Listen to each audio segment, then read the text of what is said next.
Mapagpalang umaga po mga kapatid sa Panginoon. Ngayon po ay araw naman ng linggo, araw po ng pagsamba natin sa ating Panginoong Diyos. Sa umagang ito, ako po ay babasa sa aklat ng mga awit, 121. At kung pamilyar po kayo sa mga talata ng kabanatang ito po ay naging inspirasyon sa isang awitin na ang pamagat po ay Praise You in the Storm. So, basahin po natin. Awit 121. Ganito po ang sinasabi.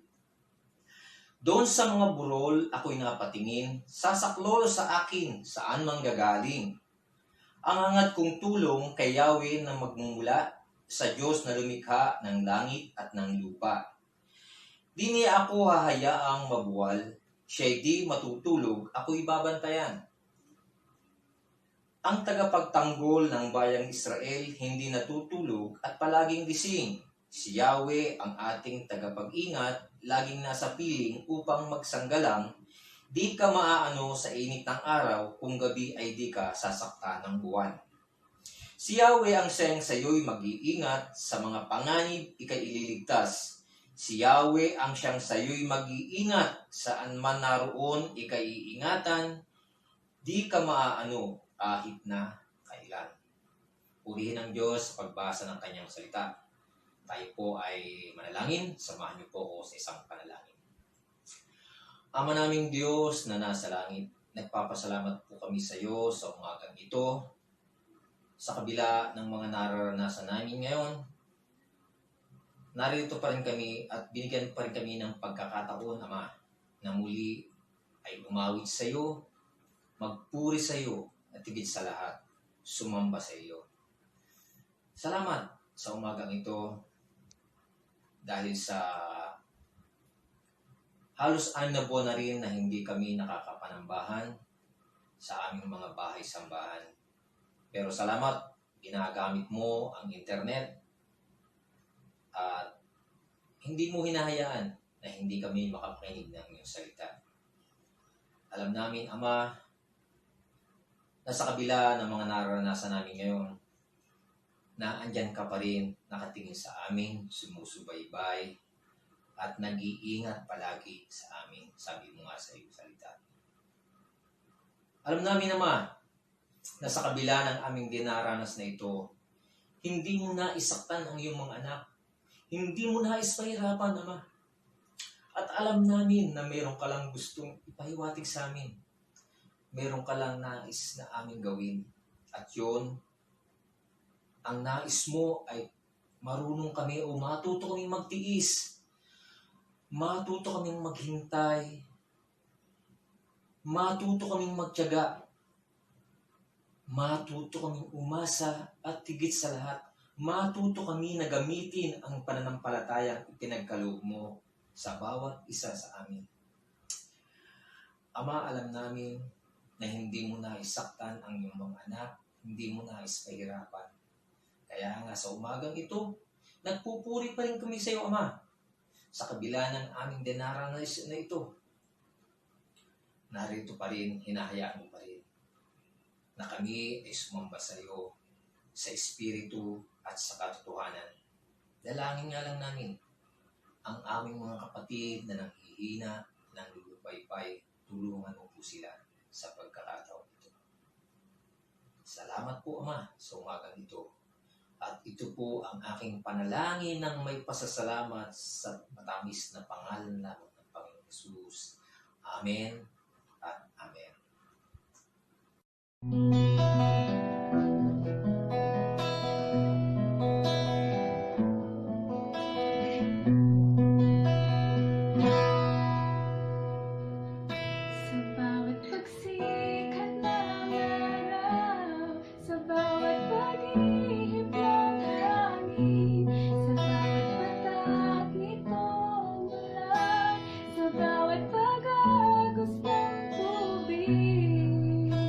Ito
Magandang umaga po sa inyong lahat. Samahan niyo po ako sa isang panalangin pastoral. Tayo pong lahat ay manalangin. Panginoon na dakila at makapangyarihan sa lahat, maraming salamat po sa inyong kabutihan at kagandaang loob sa amin. Salamat Panginoon sa mga nakaraang araw at sa mga nakaraang buwan na nakita namin Panginoon ang inyong kasapatan, ang inyong pag-iingat, ang inyong provisyon Panginoon sa amin. Salamat Panginoon dahil nakita namin Panginoon ang inyong kapangyarihan habang tinatawid namin ang mga araw na ito. Salamat Panginoon dahil sa kabutihang loob ninyo Panginoon, nananatili kami Panginoon na nandito Panginoon at sumasamba sa inyo.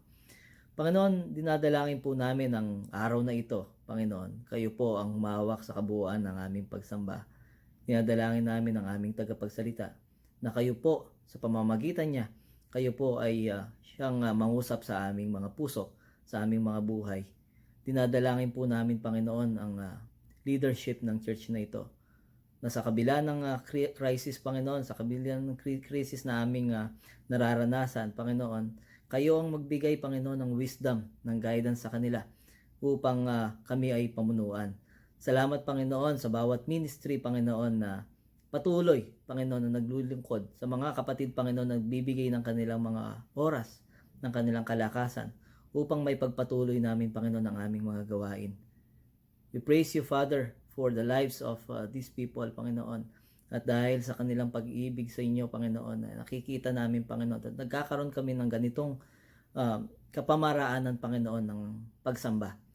Panginoon, maraming salamat, Panginoon, at dinadalangin din po namin, Panginoon, ang bawat ministeryo na ito na patuloy mo, Panginoon, na empower, patuloy mo, Panginoon, na bigyan ng karunungan ng bawat isa, ng kalakasan, ng kasapatan, Panginoon, upang, Panginoon, makapagpatuloy kami sa aming paglilingkod.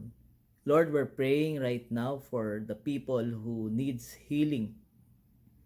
Dinadalangin po namin sila, Panginoon, kung sino man po ang mga kapatid na merong karamdaman o sino man po ang mga nanonood sa worship service na ito na merong karamdaman. Dinadalangin po namin ang mga tao na ito na nalalaman po namin, Panginoon, na kayo lamang ang dakilang doktor, na hindi lamang simptomas ang kanilang ginagamot, kundi ang punot dulo ng kanilang karamdaman ay inyong pinapagaling, Panginoon. We thank you, Father, that we have this privilege bilang inyong mga anak upang kami ay lumapit sa inyo, upang kami humingi sa inyo.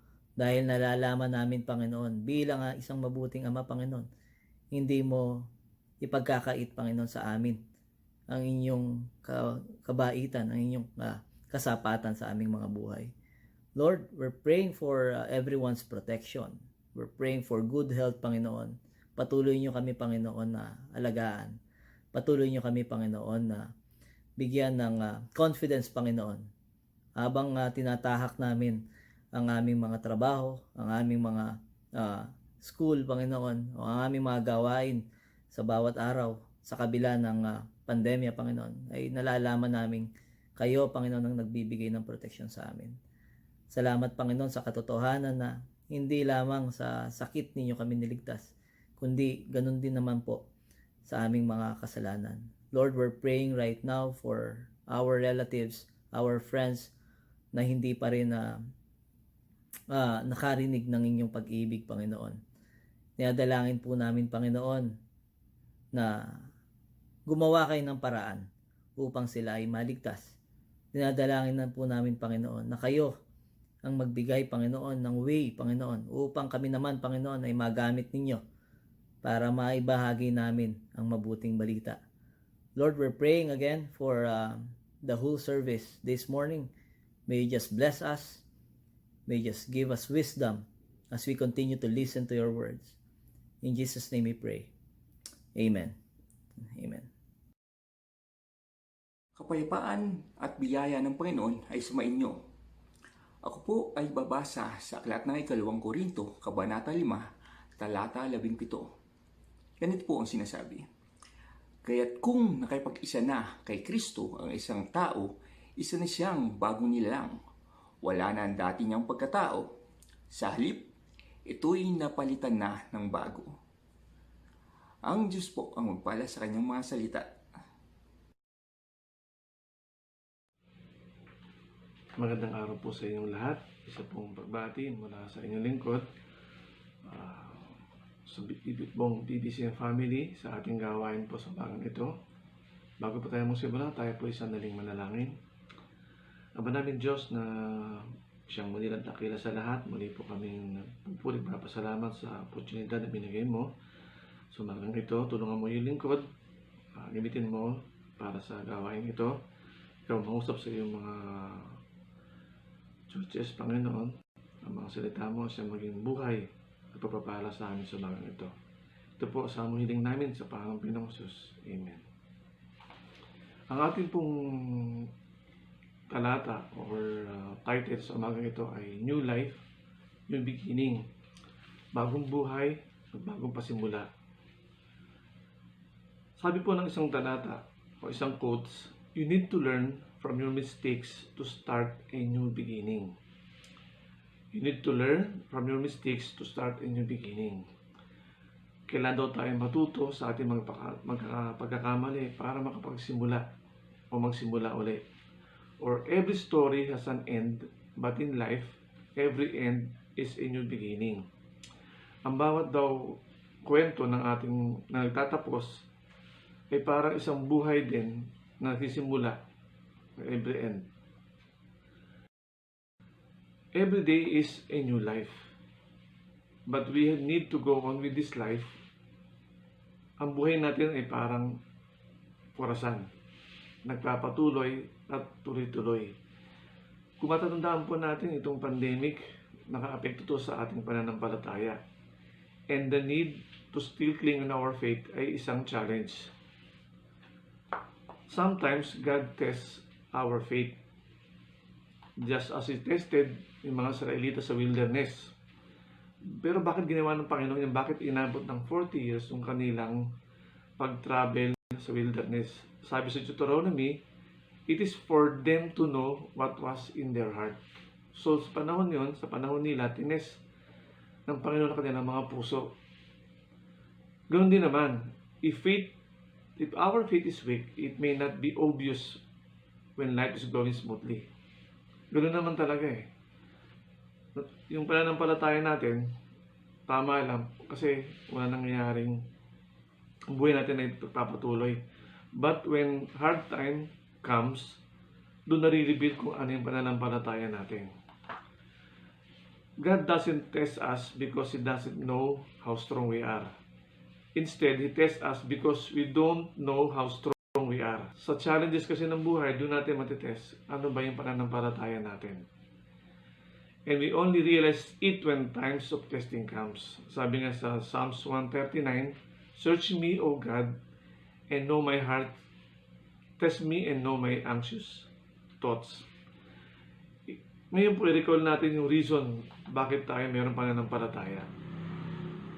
Tingnan niyo po ang inyong mga katabi. Ano po napapansin niyo? Sabi sa talata natin sa umagang ito, if anyone is in Christ, he is a new creation. Old thing has passed. Behold, all things become new. Sa Tagalog po, kaya't kung nakipag-isa na kay Kristo ang isang tao, isa na siyang bagong nilalang. Wala na ang dati niyang pagkatao. Sa halip, ito'y napalitan na ng bago. So ano po yung proseso para maging kaisa o one with Christ? Sa talata natin Romans 6:23, sinasabi doon, kamatayan ang kabayaran ng kasalanan. Kaya we need ang Panginoon sa ating buhay. Meron po akong hinandang 6 na bagay patungkol sa Panginoong Hesus. Kasi sa talata natin, sabi doon, if anyone is in Christ. Okay. Unang-una po, ito po'y sinasabi, ang Diyos, o ang Panginoong Hesus ay ang ating Diyos. Ito po'y makikita natin sa John 1, verse 1. Sabi doon, in the beginning was the Word, and the Word was with God, and the Word was God. Philippians 2:10-11, sa gayon, ang pangalan ni Jesucristo ay luluhod at magpupuri ang lahat ng nasa langit at nasa lupa at nasa ilalim ng lupa. At ang lahat ay magpapahayag na si Jesucristo ay Panginoon. Isa pong bagay yon na pinaprofess po natin na ang Panginoon Jesus ay ating Diyos. Isa po pong bagay patungkol sa Panginoong Hesus ay siya ay anak ng Diyos or the Son of God. Ito po yung special title na binigay sa kanyang sonship at sa kanyang pagka-equal sa Panginoon. Marami po tayong talata makikita, gaya na sa John 10:15, sinasabi, "Just as the Father knows me, and I know the Father, and I and the Father are one." So pinatutuhanan dito na ang Panginoong Hesus at ang Diyos ay iisa. Okay? Ang pangalan din ng Panginoong Hesus ay kakaiba. So meron itong mga proof sa Bible that Jesus is Son of God. Una-una, He has an extraordinary birth and name. Ang pangalan ng Panginoong Hesus ay pinahayag ni Angel Gabriel kay Mary. Sabi doon, He made the assertion and declaration twice. Una-una, sabi doon sa Luke 1:32, sabi ni Angel Gabriel kay Mary, "He shall be great and he shall be called the Son of the Most High." So makita natin, wala pa ang Panginoon pero sinasabi na ng anghel ang kanyang pangalan at kung magiging sino siya. So Luke 1, ganoon din sinasabi, "Therefore, the child to be born will be called Holy, the Son of God." Meron din mga pagkakataon na pinatutuhanan ng mga demons, gaya na sa Lucas, na ang Panginoon ay Son of God. Sabi doon, "So came out of, you are the Son of God," but He rebuked them and would not allow them to speak. Meron din pagkakataon, sa Mark 3, sinabi doon, "Whenever the unclean spirits saw Him, they fell down before Him and cried out, 'You are the Son of God.'" So, mismong mga demons ay pinatutuhanan ni Jesus ay siyang anak ng Diyos. Ganoon din sa prophecy sa Isaiah, sinabi rin doon, "A voice cries in the wilderness, prepare the way of the Lord, make straight in the desert of highway of our God." Pero sa John, sinabi doon, "I have seen and borne witness that this is the Son of God."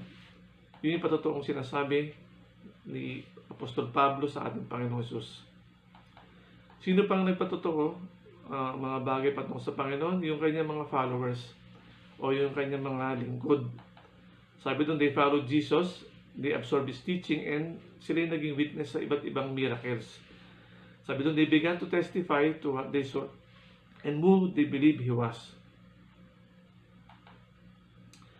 Isang bagay din po, bukod sa extraordinary name ng Panginoon, ay yung kanyang virgin birth.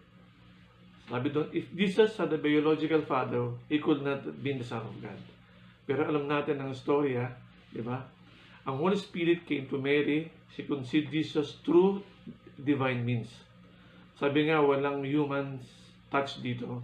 Talagang ang banal na spirito ang siya nag-conceive kay Mary para mabuo or dumating sa atin ng Panginoong Hesus sa ating kalagitnaan. Sabi ng sa Luke chapter 1, "The Holy Spirit will come upon you and power of the Most High will overshadow you." So ganoon na nangyari. Isa pang bagay na makita natin sa kahalagahan kung bakit dapat tayo maki-isa or maki-anib sa Panginoong Hesus, yung the authority to forgive sins. Sa kanilang kapanahunan, isa lang ang nagpapatawad ng kasalanan kundi ang Diyos. Kaya nga sa Mark, sinabi doon ng Panginoon sa isang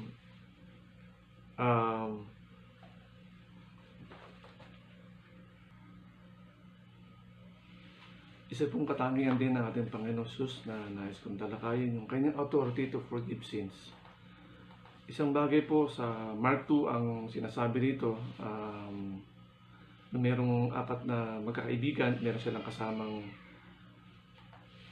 paralyzed man na binusan yung roof na nasa Mark chapter 2. Sinabi ng Panginoon, nung makita nila ng Panginoon Hesus na pananampalataya ng apat na magkakaibigan, sinabi niya, "Sons, your sins are forgiven." Pero sa time na yun, may nakapansin sa Panginoon ng mga skriba at sinabi niya, "This is blaspheming kasi who can forgive sins but only God." Yun po yung talagang tama. Pero hindi nila alam na ang Panginoong Hesus ay meron din pong authority. Sinabi niya doon sa talatang yun, "But that you may know that the Son of Man has an authority on earth to forgive sins." So, nagulat sila kasi itong mga skribang to, hindi nila ina-accept na ang Panginoon Hesus ang tagapagligtas.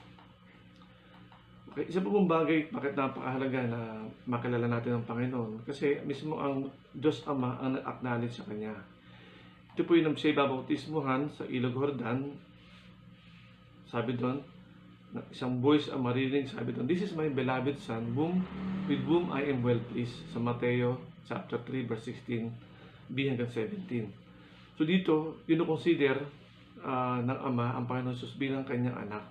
Hindi lamang ito, meron pang isa sa Mateo 17, sinabi doon ng Panginoon, ng Diyos, "This is my beloved Son, with whom I am well pleased." So God came, Jesus Christ, as the Son of God into public display. Ganoon din, ang Panginoon Jesus din ay isa, ay ang ating tagapagligtas. Because He lived a life without sin, only He was qualified to pay for our sins by His death on the cross. Yun naman po talaga eh. Yung buhay niya kasi talagang walang bangis o dungis ng kasalanan. Kaya siya lang talaga yung qualified to pay for our sins. Sabi doon sa Acts 4:12, "Only through Jesus can our sins be forgiven and we can come to God." Ngayon din, sinasabi din po na ang Panginoon Jesus ay nasa heaven at nasa right hand ng ating Panginoon. So, ito yun na po nasa Romans 8:34 at sinasabi doon, "There He is to hear our prayers." Sabi po sa ating talata, "Kaya't kung nakapag-isa na kay Kristo ang isang tao, isa na siyang bagong nilalang, wala na ang dati niyang pagkatao." Nais kong bigyan din ng pansin natin itong sinasabing sa talata yung wala na ang dati niyang pagkatao, old things have passed away. Ito pong old things na sinasabi dito, ito po yung ating old nature, ito po yung ating sinful nature. These sinful natures natin is there to serve us ourselves alone. Pero itong old nature natin ito, sabi ito, hindi ito nawawala. Mawawala lang to pag ang isang believer ay tinawag ng Panginoon o until the Christian goes into heaven. Ano ba yung mga sinful nature natin o yung mga old ways natin? Sa Galatians, sinasabi doon, maliwanag, Galatians chapter 5, "Hindi makakaila ang mga gawa ng laman." So marami po yan, 19 hanggang 21, sinasabi doon. At sabi doon, "Muli ko kayong binabalaan ang gumagawa ng mga ito ay hindi magkakaroon ng bahagi sa kaharian ng Diyos." So sa Galatians 5, chapter 9, verse 19-21, yung mga old sinful natures, kung makikita po natin, ito po'y hinati ko sa tatlong self. Ito po'y una, self-centeredness, self-gratification, at self-righteousness. Kasi po yung old simple nature, nakafocus more on sa tao, sa self. Yung unang-una, self-centeredness, sinasabi doon, it concerns solely with one's own desires, needs, and interests. So gratification naman, ganun din. Pleasing or satisfying oneself. Sa righteous naman, self-righteousness, mga tao interested lang for themselves and only interested in others to the degree that others support their image of rightness. So, more on the inward. Pero ano ba yung ibig sabihin ng if anyone is in Christ? Paul has written that Christ's death for sin has changed the way he regards people. Sabi doon, instead of looking at each person as a mere human being, he must view those who are in Christ as something entirely different. If anyone is in Christ, sabi doon, sila yung mga nagbigay o yung pananampalataya nila ay sa Panginoon. Our newness is reflected in our open eyes that now God has godly perspective. Yung mga nakapag-isa kay Kristo, yung po yung tinatawag nilang new creation o bagong nilalang. Our text declares that every Christian is a new creation. So once tumanggap tayo sa Panginoon, tayo po ay isang bagong tao na. The key to understanding what it means to be a new creation is this phrase, if anyone is in Christ.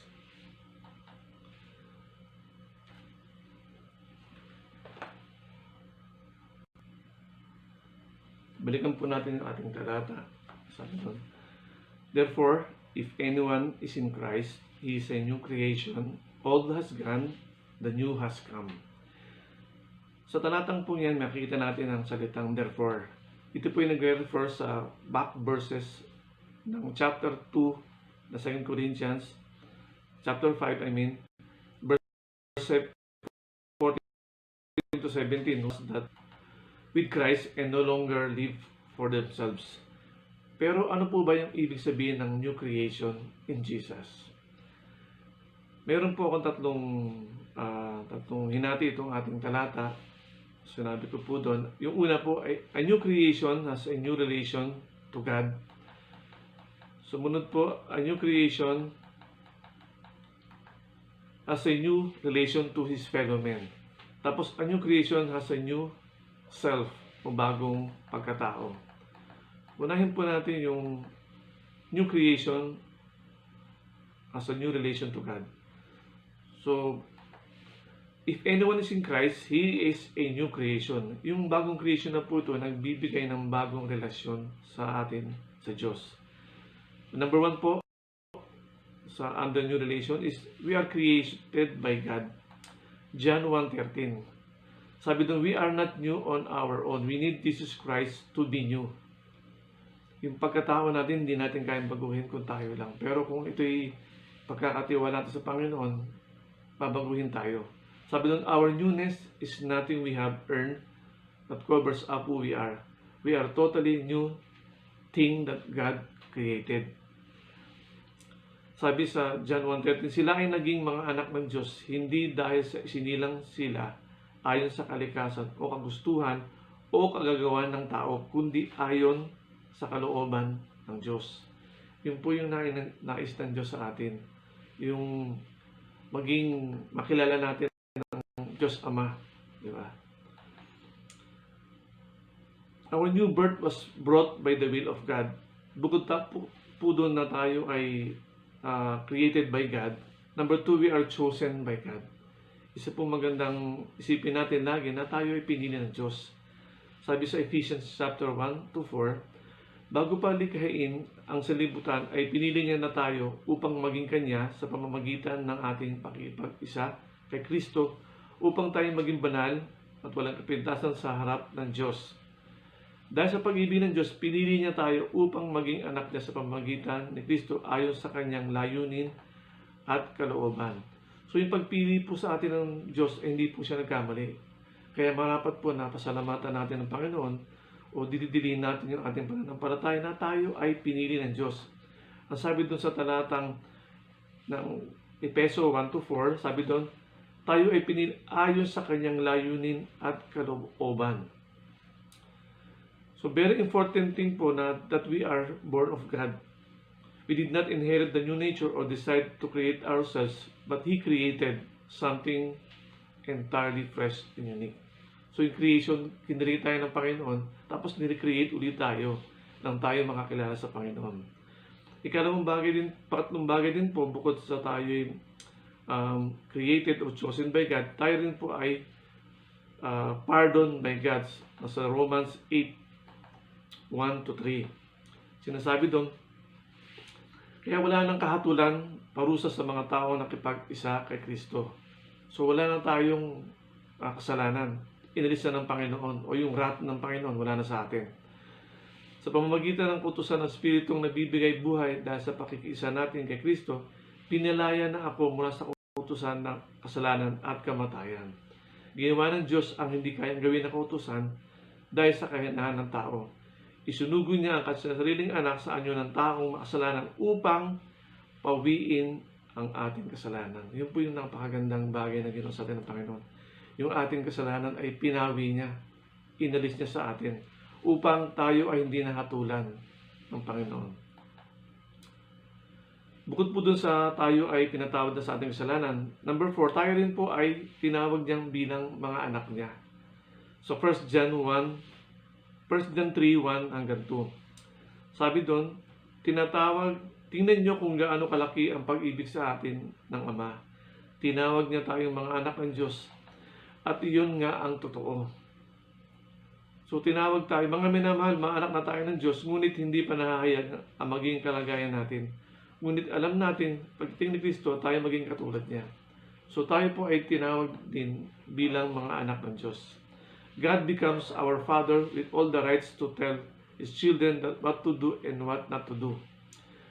Nire-recall po natin, nung June ay naging topic po natin to, yung God discipline His own children sa Hebrews chapter 12. So sabi doon, dinidisiplina lamang ng Diyos ang kanyang mga anak.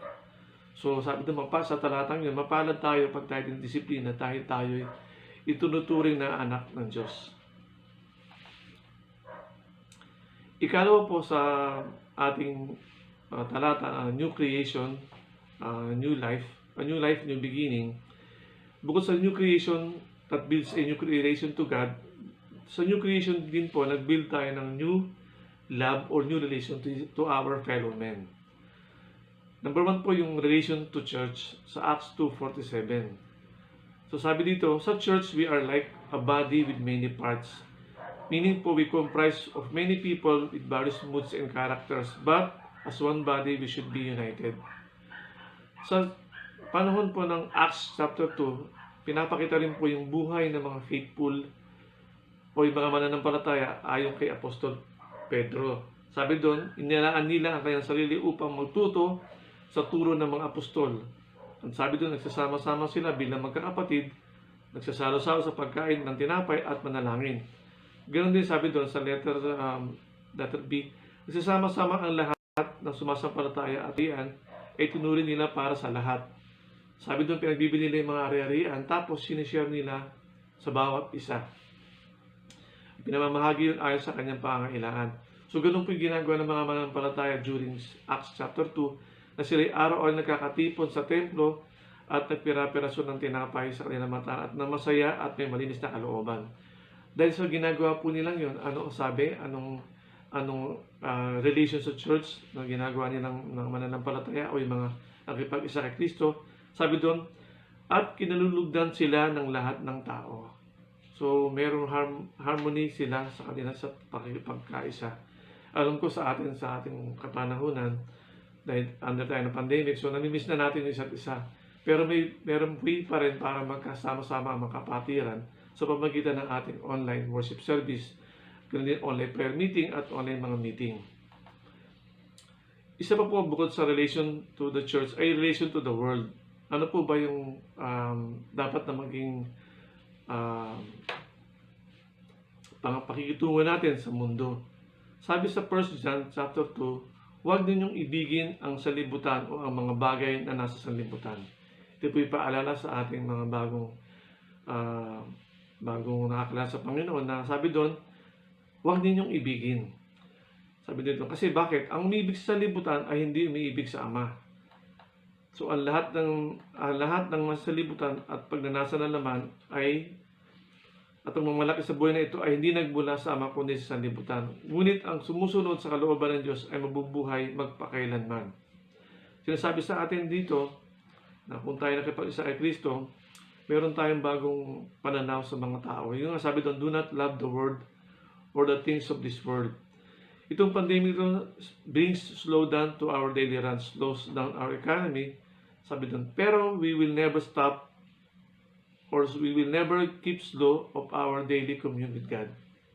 Tumigil man ang lahat, pero yung pananampalataya natin at paglakad natin bilang mga anak ng Diyos ay hindi po na titigil. So, relation to fellow men. Sabi doon, there are new feelings toward all people, a new kind of love towards family and friends, a new compassion never before felt for enemies. Bakit? Before, ang sinasabi sa Mateo 5, ibigin mo ang iyong kaaway, mo ang iyong kapwa at kamuhian mo ang iyong kaaway. Yun po'y narinig natin lagi. Mahalin mo iyong kapwa at kamuhian mo ang iyong kaaway. Pero sa verse 44, sabi ng Panginoon, ibigin niyo ang inyong mga kaaway at ipanalangin niyo ang mga umusig sa inyo. Ito po yung bagong pananaw o bagong turo sa atin na mahalin natin ang ating mga kaaway at ipanalangin natin sila upang maging tunay na mga anak ng inyong mga nasa langit.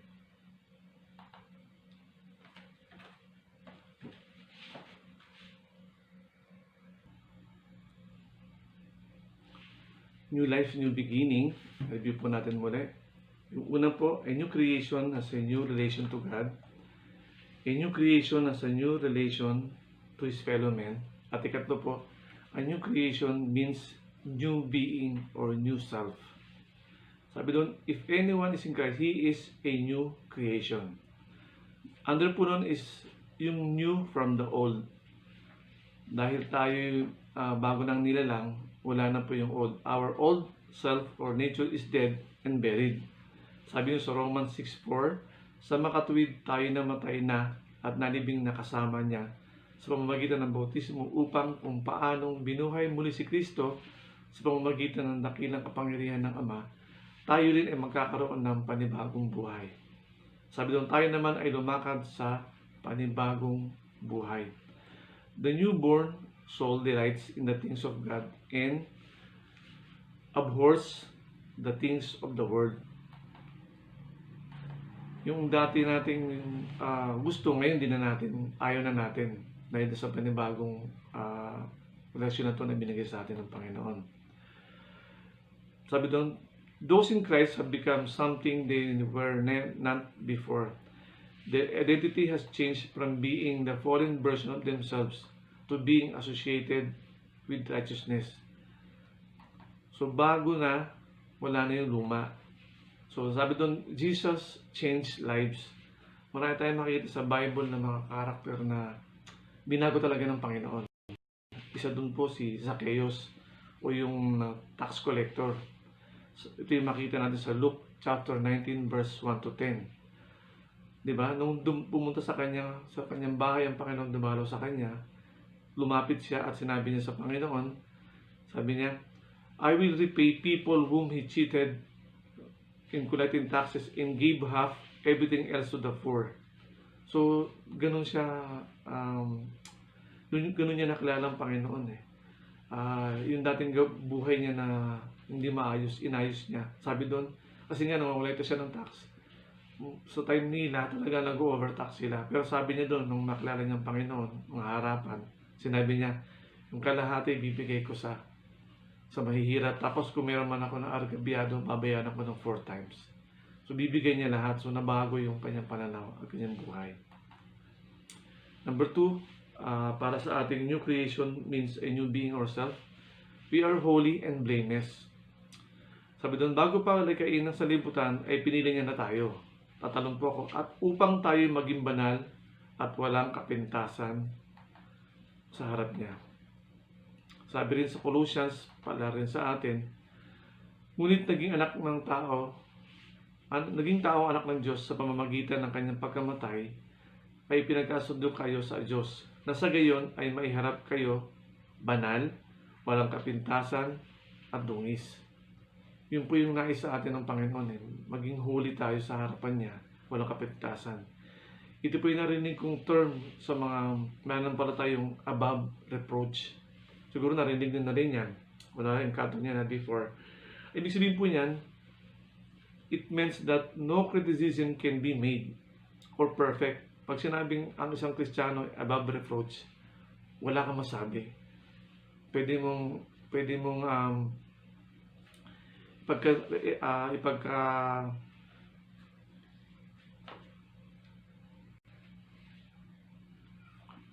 above reproach po, ang meaning po ay no criticism can be made. So wala kang masasabi sa taong ito. Perfect. Perfect siya. Perfect. Every Christian is to be and to live above reproach. Although hindi naman tayo perfecto, pero we can be perfect in some ways. Tayo pagkakatiwala natin sa Panginoon ng ating buhay, susunod tayo sa Kanya. Mahirap sa simula, pero makakaya natin. Bukod po dun sa sinasabi ko kanina na holy and blameless tayo sa harap ng Panginoon dahil sa ating pakikisa sa Panginoong Hesus. Tayo rin po ay yung dati nating buhay ay sabi doon ay pinako na with Christ sa Romans 6. Alam natin na ang dati nating pagkatao ay naipako na sa krus. So imagine niyo yung kasalanan natin, di ba? Kinuha ng Panginoon Hesus yun upang mamatay siya sa ating mga kasalanan. Our death is that the old sin nature which was nailed to the cross with Christ, it was buried with Him. And just as He was raised by the Father, so are we raised up to walk in newness in life. So dapat lumakad tayo sa bagong buhay, bagong beginning. Ikaapat po, we are free from sin. Pinilaya na kayo sa kasalanan at kayo ngayon ay mga alipin na ng katwiran. So wala na yung kasalanan sa atin. Sabi doon, the things we love, we now detest. The sin we once hold on to, we now desire to put away forever. We put off the old man with his deeds. Yun, hinubad natin yung dati natin pagkatao at we put on the new self, yung bagong pagkatao na nilikang kalarawan ng Diyos na nahahayag sa matuwid at banal na pamumuhay sa katotohanan. We are created to be like God in true righteousness and holiness. Ang tanong nga dyan are we sinless or sinless? The difference is that no one reaches sinless perfection in this life. So wala naman tao talagang magiging perfecto sa kanyang buhay. But tayong mga Kristiyano, we are being made holy day by day. We are not sinless, but we sin less and hating it more each time it fails. Tayo po ay nagkakasala but unwillingly less and less frequently as we mature. So nababawasan. Our new self hates the sin that still hold on us. Yung bago nating pagkatao, hindi na yan, wala nang hold ng kasalanan dyan. The difference is that the new creation is no longer a slave to sin as we formerly were. Dati tayo makasalanan, pero dahil tayo tinubos ng Panginoon, sabi doon, nilibing na yung ating makasalanan siya may pako sa krus. We are now freed from sin and it no longer has power over us. So wala na sa atin.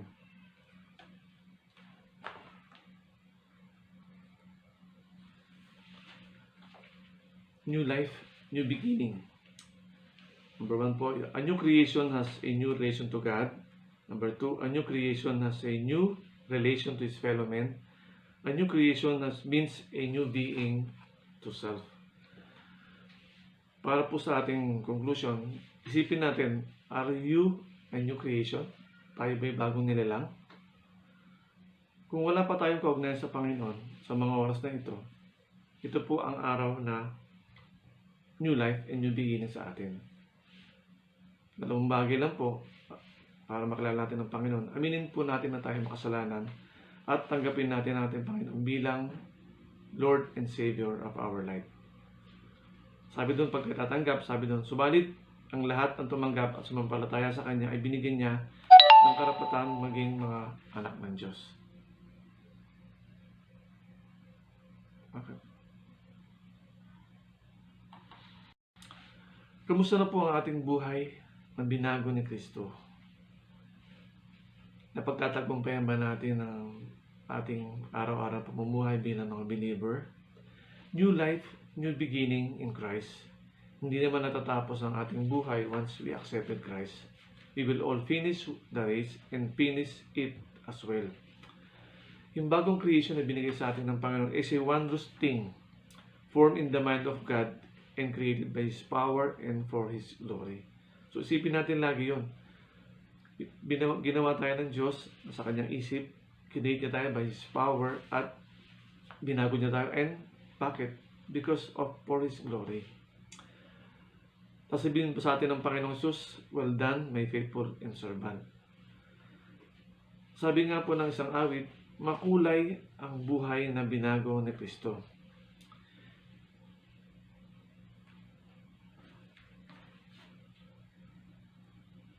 Sabi nga po ng isang awit, makulay ang buhay na binago ni Kristo.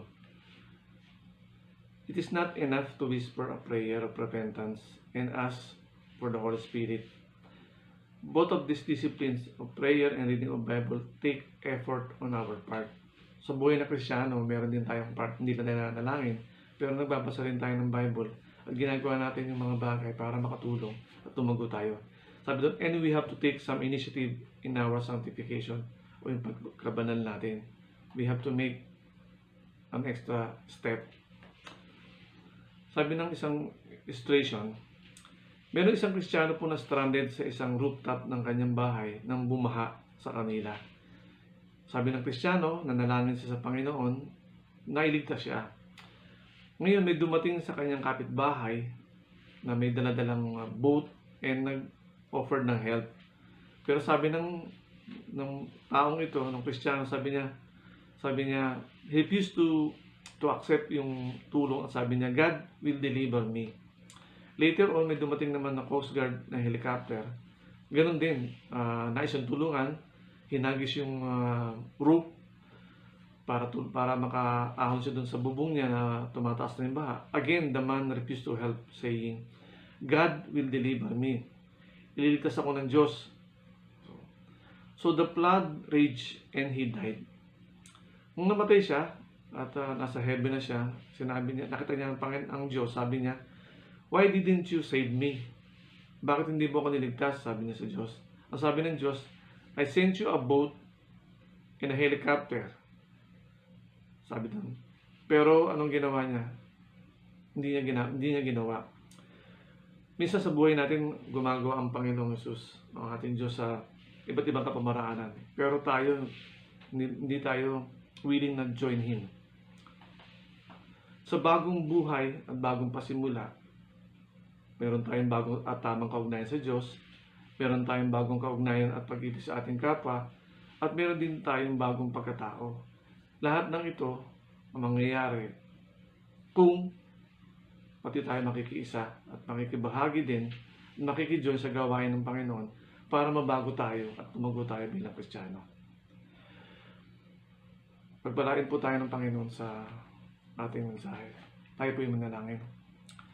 Sabi namin Diyos na panadakila sa lahat, muli po kami nagpupulit, nagpapasalamat sa iyong kabutihan, kagandahang loob sa amin. Salamat sa pag-asa na binigay mo sa amin. Kung kami nakipag-isa kay Kristo, magkakaroon kami ng bagong buhay, bagong relasyon sa Panginoon sa Diyos, at bagong relasyon sa tao. Salamat Ama dahil ito'y ginawa mo para sa amin. Binigay mo yung bugtong na anak para iligtas kami. Bigyan kami ng privilege na maging anak mo. Salamat Ama sa patuloy na provision mo sa amin. Sabi nga doon, pinili mo kami bago nalangin ng sanlibutan, kaya hindi ka nagkamali. Tulungan mo nawa kami, pagkaloob mo sa amin ng iyong biyaya upang sa tuwi-tuwi na makalakad kami ayon sa kalooban mo sa amin, Panginoon. Pinupuri ka po namin sa mga ito at pinatasan namin ang pangalan mo. Ito po ang samulan namin sa pangalan ng Panginoong Jesus. Amen. Salamat po sa bawat isa at magpagpala pong umaga sa atin.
manalangin.